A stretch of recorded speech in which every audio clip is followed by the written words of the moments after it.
হায় হায় ফারুকে আজম ইমামে হুসাইনের বিচার করবে, ফারুকে আজম আহলে বাইতের বিচার করবে।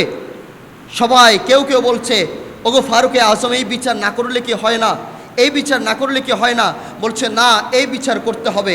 ফারুকে আজম আসলেন মসজিদে নববীর মধ্যে, সবাই ভরপুর, আজ ইমামে হুসাইনের বিচার হবে। হায় হায় ফারুকে আজম কিভাবে ইমামে হুসাইনের বিচার করবে, কিভাবে পারবে ফারুকে আজম ইমামে হুসাইনের বিচার করতে?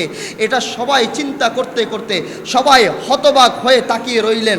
ইমামে হুসাইন ছোট্ট ছিলেন, ওই আব্দুল্লাহ ইবনে ওমর রাদিয়াল্লাহু তাআলা আনহুর সাথে খেলাধুলা করছেন মসজিদে নববীর আঙিনায়। খেলাধুলার এক পর্যায়ে গিয়ে একটু দুষ্টুমির ছলে বলতে বলতে গিয়ে হঠাৎ করে ইমামে হুসাইন বলে ফেললেন, এই গোলামের ছেলে গোলাম।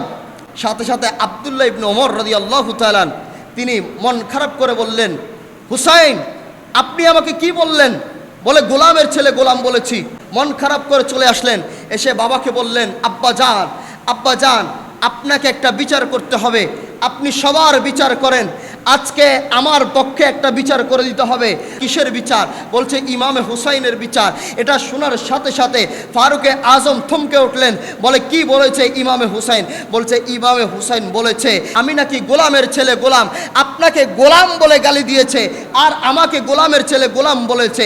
আব্বাজান এটার বিচার আপনাকে করতে হবে। ফারুকে আজম ডিক্লার দিলেন আগামী জুমাবারে মসজিদে নববীতে ওই মসজিদের মিম্বরে ইমামে হুসাইনের বিচার হবে। পুরো মদিনার মধ্যে হই হুলা চলে গেল।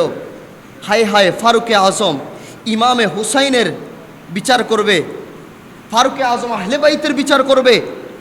সবাই কেউ কেউ বলছে ওগো ফারুকে আজম এই বিচার না করলে কি হয় না, এই বিচার না করলে কি হয় না? বলছে না, এই বিচার করতে হবে। ফারুকে আজম আসলেন মসজিদে নববীর মধ্যে, সবাই ভরপুর, আজ ইমামে হুসাইনের বিচার হবে।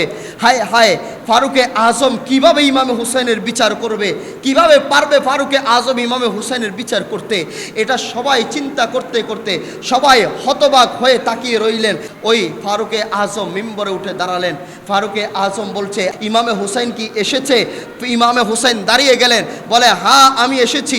ইমামে হুসাইনকে ডেকে বলছে ওগো ইমামে হুসাইন আপনি কি আমার সন্তানকে গালি দিয়েছেন? বলে হ্যাঁ আমি আপনার সন্তানকে গালি দিয়েছি।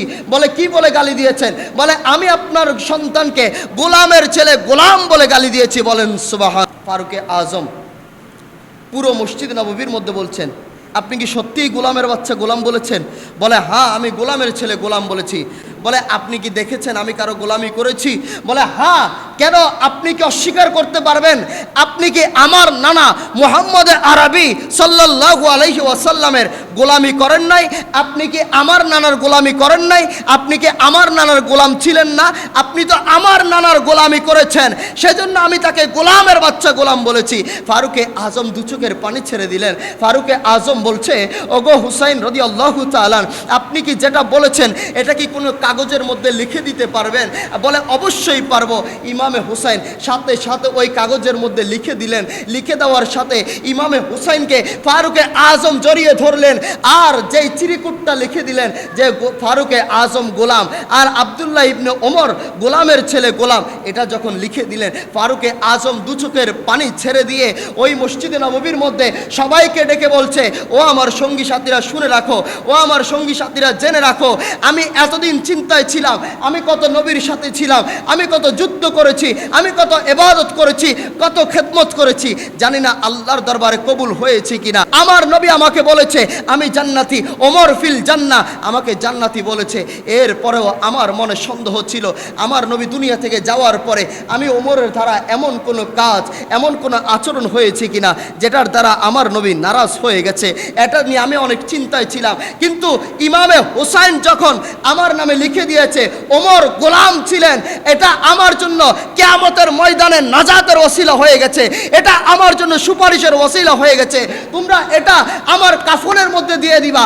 ওই মুনকার নাকির যখন সওয়াল করতে আসবে তাদেরকে আমি এটা দেখিয়ে আমি হাশরের ময়দানে পার হয়ে যাব। বলেন সুবহান।